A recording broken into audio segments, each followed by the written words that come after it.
तो dear student, आज के क्लास में आप सबका स्वागत है।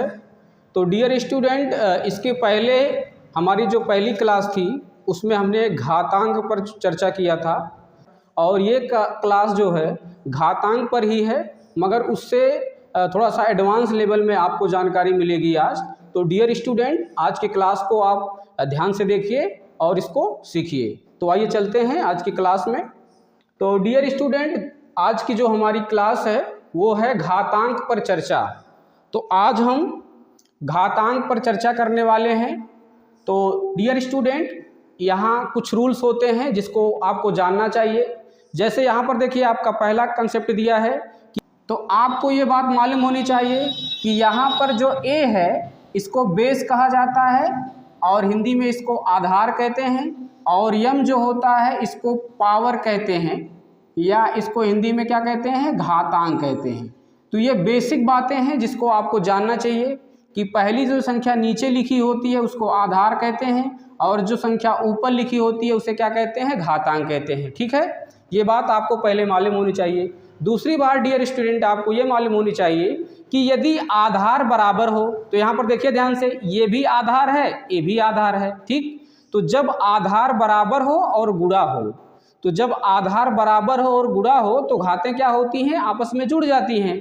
तो यहाँ से आपका क्या हो जाएगा, ए के पावर में, ये दोनों पावर में क्या है, एम है। ठीक है, और यहाँ पर है आपका प्लस, और यहाँ पर हो जाएगा ब्रैकेट के अंदर माइनस एन। तो आपको जानकारी है कि धन ऋण का बॉड मास में हमने पढ़ाया है आपको कि धन और ऋण को जब मल्टीप्लाई किया जाता है तो ऋण होता है। तो आपका क्या हो जाएगा, ए के पावर में एम, और यहाँ पर धन ऋण का गुणा हो जाएगा ऋण, और यहाँ हो जाएगा आपका एन। तो जो आपका आंसर मिल जाएगा यहाँ से ए के पावर में एम माइनस एन हो जाएगा। इसी प्रकार से दूसरा हमारा कंसेप्ट दिया गया है, यहाँ देखिए ध्यान से। यहाँ भी क्या है डियर स्टूडेंट, यहाँ भी आधार क्या है, बेस क्या है, इक्वल है यानी बराबर है। तो यहाँ पे लिखा गया है ए के पावर में माइनस एम इंटू दिया गया है ए के पावर में एन। तो यहाँ पर क्या है कि यहाँ पर जब आधार बराबर होता और गुणा होता है तो हमें पता है कि क्या होता है, तो घातें क्या होती हैं, आपस में जुड़ जाती हैं। तो यहाँ से हो जाएगा आपका माइनस एम प्लस एन। तो इसको आपको ध्यान से समझना है। तीसरा अपना कंसेप्ट कह रहा है कि ए के पावर में माइनस एम इंटू ए के पावर में माइनस एन। तो आपको मालूम है इसको क्या करेंगे हम, ए के पावर में माइनस एम माइनस एन कर देंगे, या इसको लिख सकते हैं ए के पावर में माइनस को लिख दीजिए और ब्रैकेट के अंदर लिख सकते हैं एम माइनस एन कर देंगे। ठीक है, तो यहाँ से देखिए आपको यहाँ पर माइनस नहीं, यहाँ पर प्लस कर देंगे। तो जब माइनस से मल्टीप्लाई आप करेंगे तो यहाँ पर देखिए ऋण धन का गुणा क्या हो जाएगा, ऋण हो जाएगा, पुनः ऋण धन का गुणा ऋण हो जाएगा। तो यही बात आपको मिल जाएगी। तो इस प्रकार से भी आप लिख सकते हैं। अगला एग्जाम्पल है अपना, कह रहा है कि ए के पावर में एम डिवाइडेड बाई ए के पावर में एन माइनस एन। तो आपको ध्यान देना, ये डियर स्टूडेंट भागे का चिन्ह है। ठीक है, तो इसको देखिए किस तरीके से समझ सकते हैं। ये आपको लिखा गया है ए के पावर में एम, और ये जो भाग है इसको देखिए कैसे लिखेंगे, इसको बटा के रूप में लिख लीजिए, और जो नीचे लिखा है ए के पावर में माइनस एन। ठीक है, आप पहले इसको लिख लीजिए। तो भागे का मतलब होता है बटा। ठीक, तो ऐसे आप लिख लीजिएगा।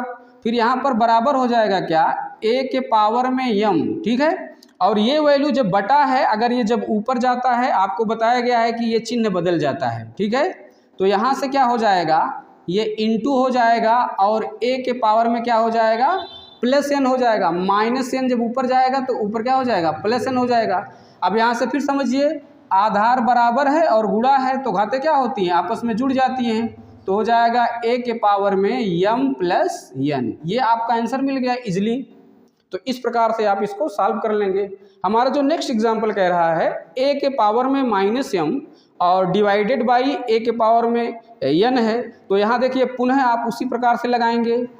ए के पावर में माइनस एम दिया गया है और ये डिवाइडेड बाई को आप बटे में लिख सकते हैं। यहाँ से हो जाएगा आपका ए के पावर में एन। अब पुनः देखिए ये हो जाएगा आपका ए के पावर में माइनस एम इंटू हो जाएगा, और यहाँ से ए के पावर में प्लस एन है, जब ऊपर जाएगा तो क्या हो जाएगा, ए के पावर में माइनस एन हो जाएगा। और यहाँ से देखिए जब आधार बराबर है और गुणा है तो घातें क्या होती हैं, आपस में जुड़ जाती हैं। तो आप यहाँ से लिख सकते हैं a के पावर में माइनस m माइनस n, ठीक है। या इसको पुनः लिख सकते हैं a के पावर में माइनस m प्लस n, तो ये भी आपका आंसर हो सकता है, ठीक है। अब अगला एग्जाम्पल देखिए। अगला एग्जाम्पल कह रहा है कि a के पावर में minus m divided by a के पावर में माइनस n है। तो इसको किस प्रकार लिखेंगे, ये है आपका a के पावर में माइनस m, और आपको पता है कि डिवाइडेड को बटे के रूप में लिखते हैं, ये हो जाएगा आपका a के पावर में माइनस n, ठीक है। अब देखिए ये जब ऊपर जाएगा तो क्या लिखेंगे हम, a के पावर में माइनस 1, और ये वैल्यू हो जाएगा आपका a के पावर में प्लस n। क्यों हो जाएगा, क्योंकि माइनस n को जब हम पहाड़ के ऊपर ले जाते हैं तो चेहरा बदल जाता है, तो माइनस n वैल्यू क्या हो जाएगा, प्लस n हो जाएगा। अब देखिए आधार बराबर है और गुणा है तो क्या हो जाएगा, a के पावर में माइनस m प्लस n, ये आपका आंसर मिल गया। पुनः आपका जो अगला एग्जाम्पल है डियर स्टूडेंट, यहाँ पर कह रहा है a के पावर में यहाँ पर क्या है, m है, और इसके पावर में क्या लिखा हुआ है, माइनस n। तो देख लीजिए इसको हम यहाँ लिख देते हैं, साफ हो जाएगा। तो देखिए जब पावर के ऊपर पावर हो, तो आपको बताया गया है पिछले वीडियो में जो हमारा घातांक का जो हमने कंसेप्ट समझाया है उसमें बताया है कि जब घात के ऊपर घात होता है तो घातें क्या होती हैं, आपस में मल्टीप्लाई हो जाती हैं, आपस में क्या होता है, गुणा हो जाता है। तो यहाँ पर आपका आंसर मिलेगा a के पावर में m का पावर माइनस n है, तो इसका आंसर हो जाएगा आपका a के पावर में माइनस m n, ठीक है। तो ये आपका क्या मिल गया, आंसर मिल गया। पुनः देखिए आपका जो है लिखा है कि a के पावर में माइनस m के पावर में माइनस n, यहाँ भी देखिए पावर के ऊपर पावर है तो क्या हो जाएगा, यहाँ भी मल्टीप्लाई हो जाएगा, ये आपका आंसर मिल जाएगा a के पावर में m n। क्यों हो जाएगा, देखिए माइनस का माइनस के साथ जब मल्टीप्लाई होता है तो आपको बताया गया है कि ये प्लस हो जाता है, तो माइनस इंटू माइनस हो जाएगा प्लस, और m का n से गुणा करेंगे तो हो जाएगा m n, तो आपका आंसर पुनः मिल गया। तो इसी प्रकार से हम देख रहे हैं कि यहाँ पर दिया गया है a के पावर में माइनस m इंटू b के पावर में माइनस m। तो यहाँ पर डियर स्टूडेंट आपको ध्यान देना है, यहाँ पर देखिए आधार बराबर नहीं है, यहाँ पर डिफरेंट है, तो इसको आप इस तरीके से लिख सकते हो a इंटू b के पावर में माइनस m, यानी a के पावर में माइनस m है और b के पावर में भी माइनस m है। तो इस प्रकार से आप इस क्वेश्चंस को सॉल्व कर लेंगे। तो डियर स्टूडेंट यदि आपके पावर का क्वेश्चंस इस टाइप से आते हैं तो आप इजीली सॉल्व कर पाएंगे। तो डियर स्टूडेंट आई होप ये वीडियो आपको पसंद आई होगी। Thank you friends.